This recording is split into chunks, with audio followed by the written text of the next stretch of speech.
আপনার আমার নবী জনাবে মুহাম্মদুর রাসূলুল্লাহ সাল্লাল্লাহু আলাইহি সাল্লাম, তিনি লিখতে জানেন না, পড়তে জানেন না, সই করতে জানেন না, নিজের নামটা কেমন করে লিখবেন তাও তিনি জানেন না। সুলহ হুদায়বিয়ার দিনে, হুদায়বিয়ার সন্ধির দিনে সন্ধিপত্র লেখা হলো, হুজুরের নাম লেখা হলো মুহাম্মদুর রাসূলুল্লাহ। তার পক্ষ থেকে চুক্তিপত্র, তার পক্ষ থেকে চুক্তিপত্র লেখা হয়েছে কুরাইশদের মধ্যে। কুরাইশরা বলল, মুহাম্মদ সাল্লাল্লাহু আলাইহি সাল্লামের নামে শেষে যদি রাসূলুল্লাহ লেখো তাহলে তো এই চুক্তির কোনো দরকার নাই, আমরা তো এই চুক্তি মানি না। মুহাম্মদ ইবনে আব্দুল্লাহ লিখলেই আমরা এই চুক্তি মানবো। রাসূল কারীম সাল্লাল্লাহু আলাইহি সাল্লাম হযরত আলীকে ডেকে বলল, আলী গো, চুক্তিপত্র নামের সামনে যে রাসূলুল্লাহ নামটা লেখা আছে ওই নামটা কেটে দাও। হযরত আলী বললেন, ইয়া রাসূলুল্লাহ, সারা জীবন আপনার গোলামি করেছি, যা বলেছেন সব শুনেছি, জীবনটাও আপনার জন্য দিতে প্রস্তুত আছি, ভবিষ্যৎ যা বলবেন সব কথা মেনে নিব, কিন্তু আপনার নামের সামনে দেখে রাসূলুল্লাহ নাম কাটা আমার পক্ষে সম্ভব নয়। আমি আলীর পক্ষে কখনো সম্ভব নয় যে আমার নবীর নামকে সামনে থেকে রাসূলুল্লাহ নামটা আমি কেটে দিব। এটা আমি আলীর পক্ষে কখনো সম্ভব নয়। তিনি লিখতে জানেন না, পড়তে জানেন না, সই করা জানেন না। তিনি বলেছেন, ইন্নামা বুইসতু মুআল্লিমান, আমি পৃথিবীতে প্রেরিত হয়েছি শুধুমাত্র শিক্ষক হিসাবে দুনিয়ায় এসেছি। পৃথিবীর কোন শিক্ষা প্রতিষ্ঠানে তিনি পড়েন নাই, আল্লাহ পাক তাকে পড়ান নাই। তিনি তো বিশ্ব নবী, বিশ্ব নবী থেকে পড়াবে, যে পড়াবে তারও সাধারণ জ্ঞান, তার মগজ ছোট সীমিত জ্ঞান নিয়ে বিশ্ব নবীকে কে পড়াবেন? সেই জন্য আল্লাহ তাআলা বলেছেন, আল্লাহ তাআলা বিশ্ব নবীর শিক্ষক আল্লাহ পাক নিজেই হয়ে গেলেন। কোরআনে কারিমে যখনই নবীদের জ্ঞানের কথা এসেছে তখনই আল্লাহ পাক বলেছেন, নবীদেরকে জ্ঞান দিয়েছি আমি। হযরত ইব্রাহিম আলাইহিস সালামকে আল্লাহ পাক বলেন, ইয়া আবাতি ইন্নী ক্বাদ জাআনি মিনাল ইলমি মা লাম ইয়াতিকা ফাত্তাবি'নি আহদিকা সিরাতান সাবিয়্যা।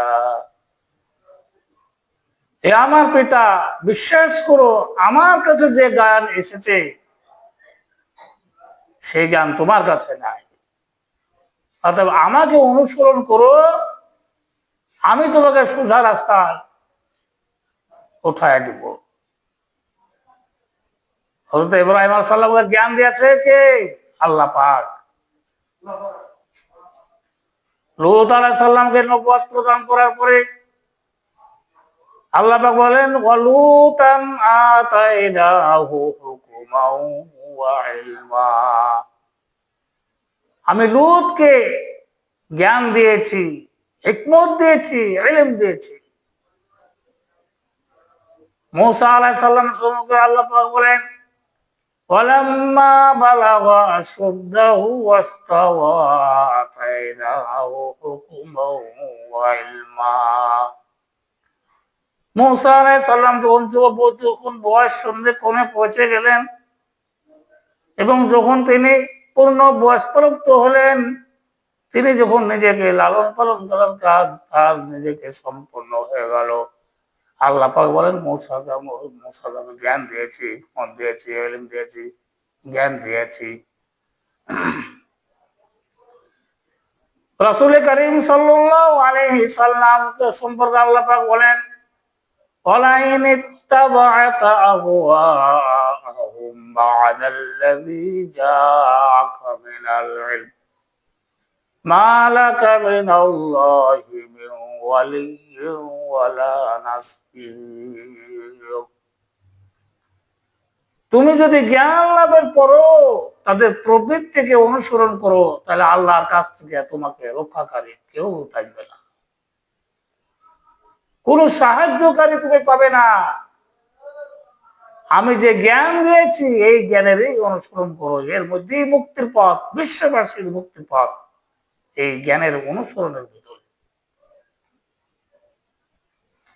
প্রত্যেক জাতির জন্য আল্লাহ পাক নবী পাঠিয়েছেন। আল্লাহ পাক বলেন ওয়ালিকুল্লি উম্মাতির রাসূল, প্রত্যেক জাতির জন্য আমি রাসূল পাঠিয়েছি। এমন কোন জাতি নাই তার কাছে রাসূল পাঠানো হয় নাই। ওয়াইম মিন উম্মাতিন ইল্লা খালা ফিহা নাযীর, সমস্ত নবীদের কাছে, সমস্ত উম্মতের কাছে, জাতির কাছে আমার পক্ষ থেকে নবী পাঠিয়েছি। কেউ যেন বলতে পারে নাই যে আল্লাহর কাছ থেকে আমরা কোনো দাওয়াত পাইনি, আল্লাহর পক্ষ থেকে সত্যকে চেনা কোনো রাস্তা পাইনি। সেই জন্য আমি প্রত্যেক নবীদের কাছে, প্রত্যেকটি উম্মতের কাছে, জাতির কাছে আমার পক্ষ থেকে নবী পাঠিয়েছি, আমার পক্ষ থেকে হেদায়েত পাঠিয়েছি নিজের পক্ষ থেকে। আমার নবীকে আল্লাহ পাক উদ্দেশ্য করে বলেন আলিফ লাম রা কিতাবুন আনজালনাহু ইলাইকা লিতুখরিজান নাসা মিনাল যুলুমাতি ইলান নূর। আপনার উপরে একখানা কিতাব অবতীর্ণ করেছি, এই জন্য করেছি, একখানা কিতাব অবতীর্ণ করেছি যাতে আপনি পঞ্জগত অন্ধকার থেকে বের করে আলোর মধ্যে নিয়ে আসতে পারি। এই বিশ্ব হচ্ছে অন্ধকারে ভরা, অন্ধকারে ভরা। পৃথিবীতে যত মতবাদ আছে সব হলো অন্ধকার। এই অন্ধকার থেকে আলোর দিকে বের করে নিয়ে আসবেন, বের করে নিয়ে আসবেন। এই জন্যই এই কিতাব আপনার প্রতি অবতীর্ণ করেছে। আলো হলো কোরআন, আলো হলো ইসলাম। সকল আসমানি কিতাবের উপরে ঈমান আনা লাগবে, শুধুমাত্র কোরআন শরীফের উপর নয়, সমস্ত কিতাবের প্রতি ঈমান আনতে হবে। কোরআন যেমন মানে, মুহাম্মদ সাল্লাল্লাহু আলাইহি সাল্লামকে যেমন মানে, ওরকম সব নবীদের উপর ঈমান আনতে হবে। কোরআন যেমন মানে ওরকম সমস্ত কিতাবের উপর ঈমান আনতে হবে। তার সত্তায় রয়েছে মুমিন হলো তারা والذين يؤمنون بما أنزل إليك وما أنزل من قبلك। মুমিন হচ্ছে সেই সব লোক, মুত্তাকিন হচ্ছে তারা যারা তোমার উপরে কিতাব নাযিলকৃত, তোমার উপরে নাযিলকৃত কিতাবের উপরে ঈমান এনেছে এবং এর আগে যত কিতাব এসেছে সমস্ত কিতাবের উপরে যারা ঈমান এনেছে তারাই হলো মুত্তাকিন, তারাই হলো মুমিন। نزل عليك الكتاب بالحق مصدقا لما بين يديه। আল্লাহ তোমার প্রতি সত্য সহ করে যে এই কিতাব নাজিল করেছেন, এর পূর্বে আগত সকল কিতাবের সত্যতা প্রমাণ করে। এই কোরআন আগে যত কিতাব নাজিল হয়েছে সমস্ত কিতাবের সত্যতা প্রমাণকারী কিতাব। এই জন্য মুমিনদেরকে বলা হয়েছে কুল আমান্না বিল্লাহি ওয়া মা উনজিলা আলাইনা ওয়া মা উনজিলা আলা ইব্রাহিম ওয়া ইসমাঈল ওয়া ইসহাক ওয়া ইয়াকুব ওয়াল আসবাব